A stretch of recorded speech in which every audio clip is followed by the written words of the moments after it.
brought you by Silver Pumps and Motors. Top quality और consistent performance के लिए सिर्फ सिल्वर पंप्स नाम याद रखना। ఆమె ఉమ్మడి జిల్లాకు ఏకైక మంత్రి, ఆయన మాజీ ఎమ్మెల్సీ.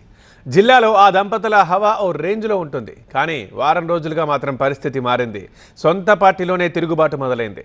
దీంతో జిల్లాలో ముఖ్యమైన కార్యక్రమాలన్నీ ఆ దంపతుల అటెండెన్స్ లేకుండానే జరిగిపోతున్నాయి. ఇంతకీ ఉమ్మడి వరంగల్ జిల్లాలో ఏం జరుగుతోంది? జిల్లా నేతలు కొండా కపుల్ని పిలవడం లేదా, లేక వాళ్లే వెళ్లడం లేదా? ఇప్పుడు ఇదే చర్చ ఓరుగల్లు వ్యాప్తంగా జరుగుతోంది. ఓరుగల్లు కాంగ్రెస్ రాజకీయం రోజుకో మలుపు తిరుగుతుంది. పదవులు పెత్తనం కోసం కొండా వర్సెస్ అదర్స్ మధ్య మొదలైన పోరు రోజు రోజుకు పెరుగుతుంది. మున్నూరు కాపు సంఘం భూమి పూజ సందర్భంగా కాంగ్రెస్ లో మరోసారి వర్గ విభేదాలు బయటపడ్డాయి. కొండా మురళి మున్నూరు కాపు సామాజిక వర్గానికి చెందిన వ్యక్తి అయినప్పటికీ ఈ కార్యక్రమంలో పాల్గొనకపోవడం హాట్ టాపిక్ గా మారింది. మరోవైపు ఈ కార్యక్రమాన్ని తన చేతుల మీదుగా జరిపించిన ఎమ్మెల్యే నాయని రాజేందర్ రెడ్డి కొండా మురళిపై పరోక్ష విమర్శలు చేశారు. అభివృద్ధి కోసం అందరూ కలిసి పనిచేయాలి తప్ప ఆవేశాలకు పోయి బహిరంగ విమర్శలు చేయడం సరికాదంటూ కొండా మురళిపై సెటైర్లు వేశారు. అన్ని పార్టీల వాళ్ళు అందరూ ఉండాలి, ఎవరైనా కానివ్వండి, దీంతో రాజకీయాలకు సంబంధం లేకుండా రావాలి, కలిసి ఉండాలి, కలిసి పని చేసుకోవాలి తప్ప ఆవేశాలకు వచ్చిరాని మాటలు రోడ్డు మీద మాట్లాడుకొని వాటికి లోనయ్యి ఏమి గట్టు పంచాయతీ కాదు, పాత పంచాయతీ కాదు, దేనికి లేదు, ఏం లేదు.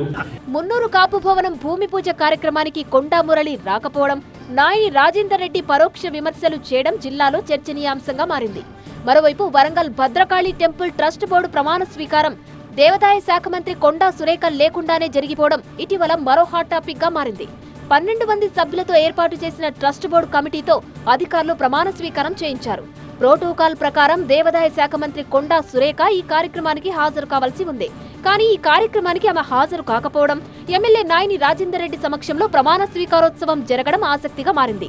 ఇక భద్రకాళి బోనాల విషయంలో కొండా సురేఖ నిర్ణయం ఇటీవల కొత్త కాంట్రవర్సీకి తెరతీసింది. భద్రకాళి అమ్మవారికి మంత్రి సురేఖ బోనం సమర్పిస్తాననడం, ఆగమ శాస్త్ర ప్రకారం భద్రకాళికి బోనం ఉండదని పలువురు నేతలు గొడవకు దిగడంతో పెద్ద రచ్చే నడిచింది. అన్ని వర్గాల నుంచి విమర్శలు రావడంతో భద్రకాళికి బోనాల కార్యక్రమాన్ని వాయిదా వేశారు కొండా సురేఖ. ఇటీవల స్థానిక నేతలు కడియం, రేవూరి ప్రకాష్ రెడ్డిని ఉద్దేశించి ఘాటు వ్యాఖ్యలు చేశారు కొండా మురళి. కడియం శ్రీహరి టీడీపీకి, బీఆర్ఎస్ కు వెన్నుపోటు పొడిచారని, ఇప్పుడు కాంగ్రెస్ ను ఏం చేస్తారోనని కామెంట్ చేశారు. తనను పరకాలలో గెలిపించాలని రేవూరి ప్రకాష్ రెడ్డి తనను బతిమాలుకున్నారని మురళి అనడం అగ్గిరాజేసింది.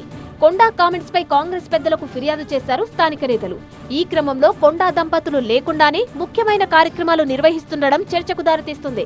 అయితే కొండా దంపతులు వేరే కార్యక్రమాల్లో బిజీగా ఉండడం వల్లే ఈ ప్రోగ్రామ్స్ కు హాజరు కాలేదు తప్ప ఇక వేరే అంశం లేదని చెబుతున్నారు అనుచరులు.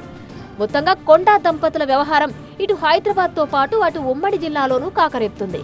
మరి ఈ ఎపిసోడ్ కు హస్తం పెద్దలు ఏ విధంగా శుభం కార్డు వేస్తారో చూడాలి.